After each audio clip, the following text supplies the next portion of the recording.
Animal Farm by George Orwell. Episode 7. Narrated by Wormhole Podcast.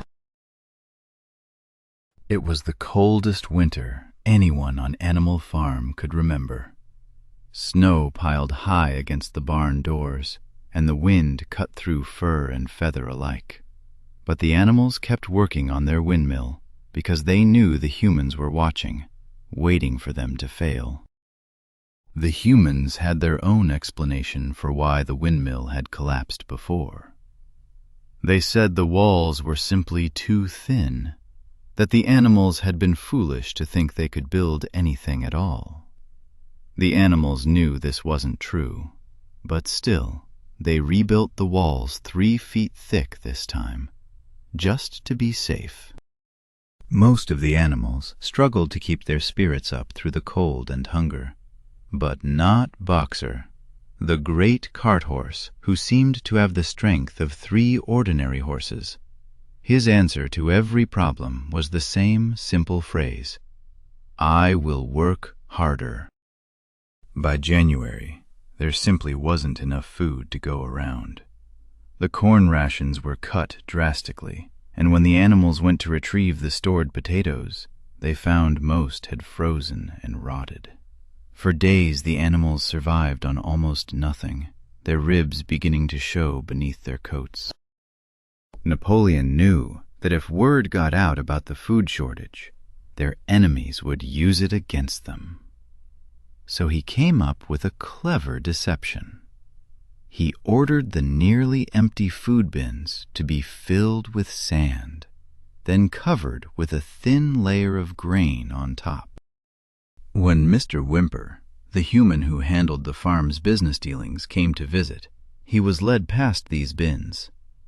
He saw what appeared to be plenty of food and went away satisfied.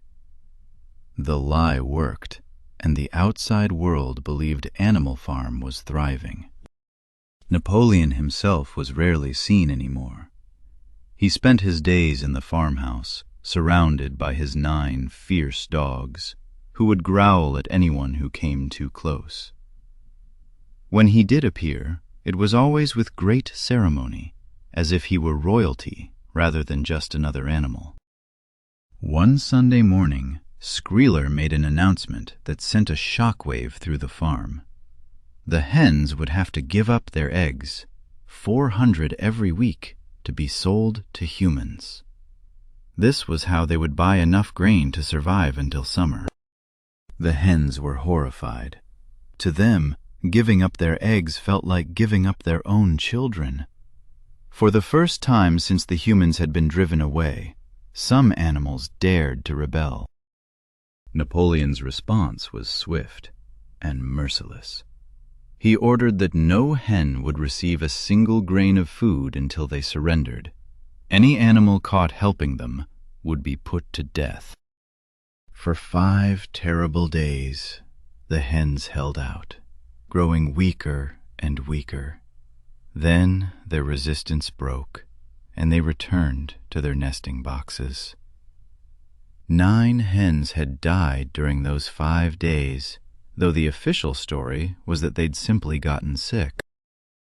Meanwhile, strange rumors began spreading about Snowball, the pig who had been chased away long ago. According to these rumors, Snowball was sneaking onto the farm at night, causing all sorts of mischief.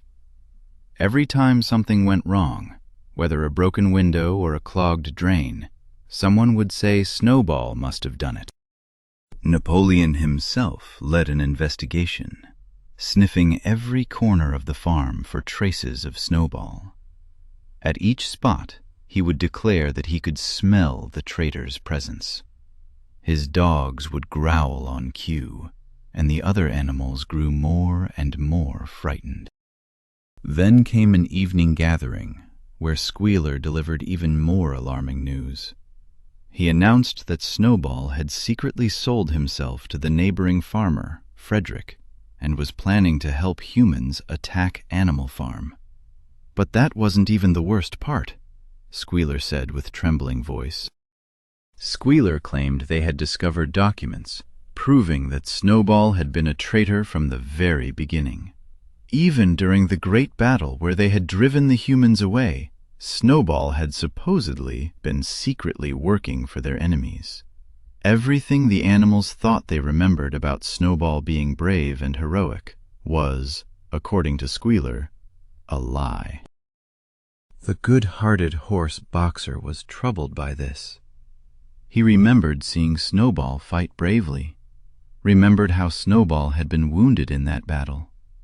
Surely that couldn't have been an act. Boxer spoke up, saying he didn't believe Snowball had been a traitor during that battle. Squealer's response was chilling.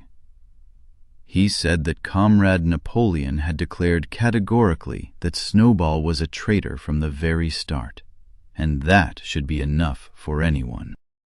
Boxer, who always tried to be loyal, finally nodded. "If Comrade Napoleon says it, it must be right," he said.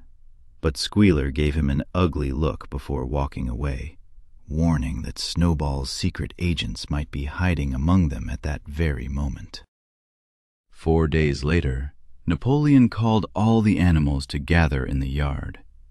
He emerged from the farmhouse, wearing his 2 medals, surrounded by his massive dogs. Every animal could sense that something terrible was about to happen. Napoleon stood surveying the crowd, then let out a high-pitched signal.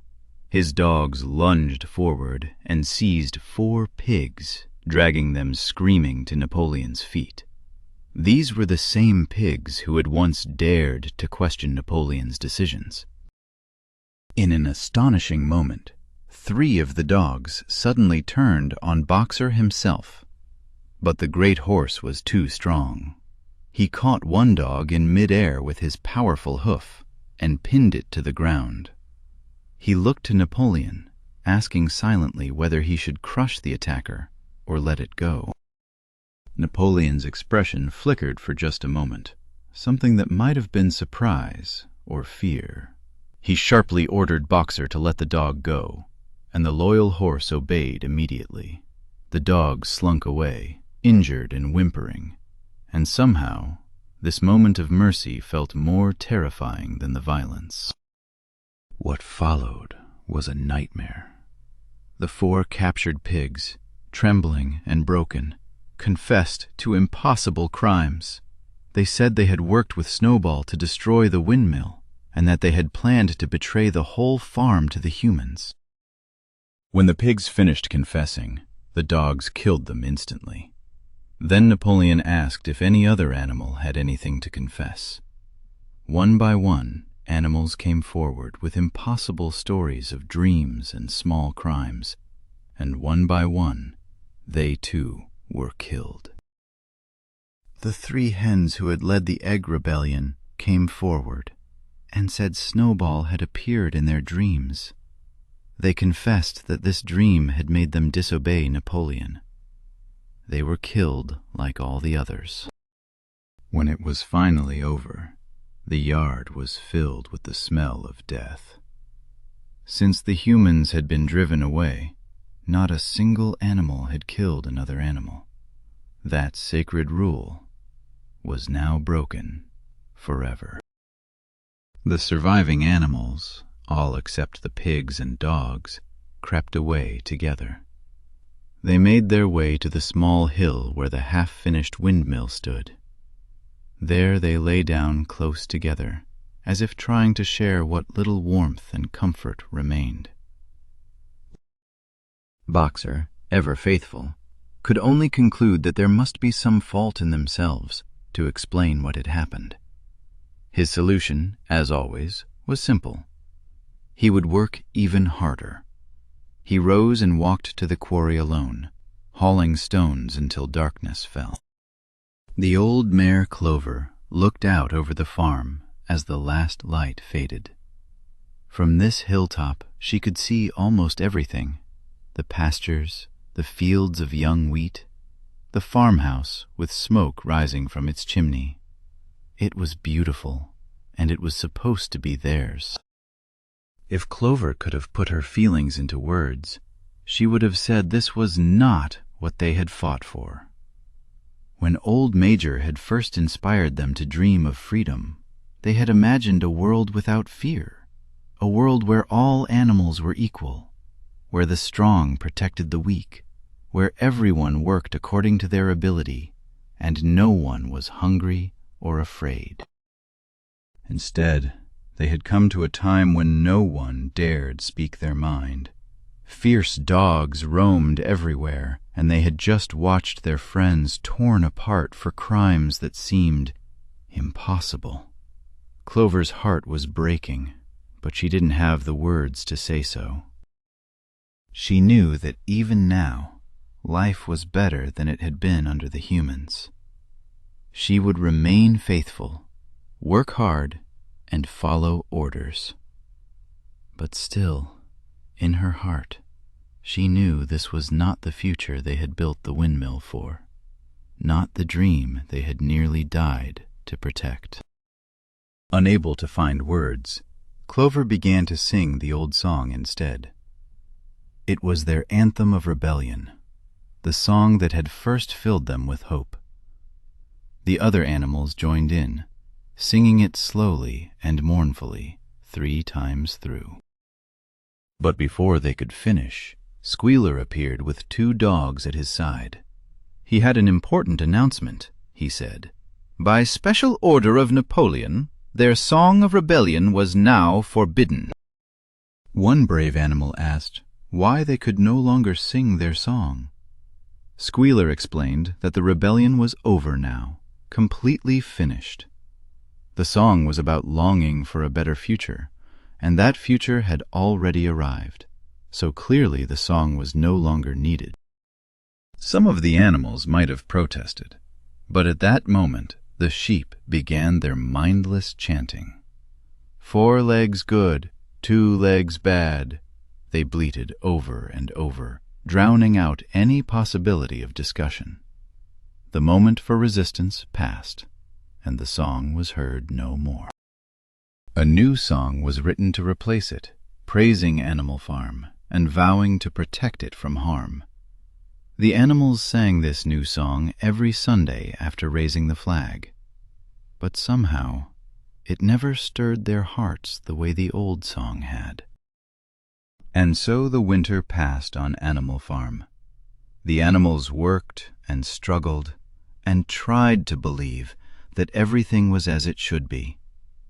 But deep in their hearts, those who still remembered knew something precious had been lost forever.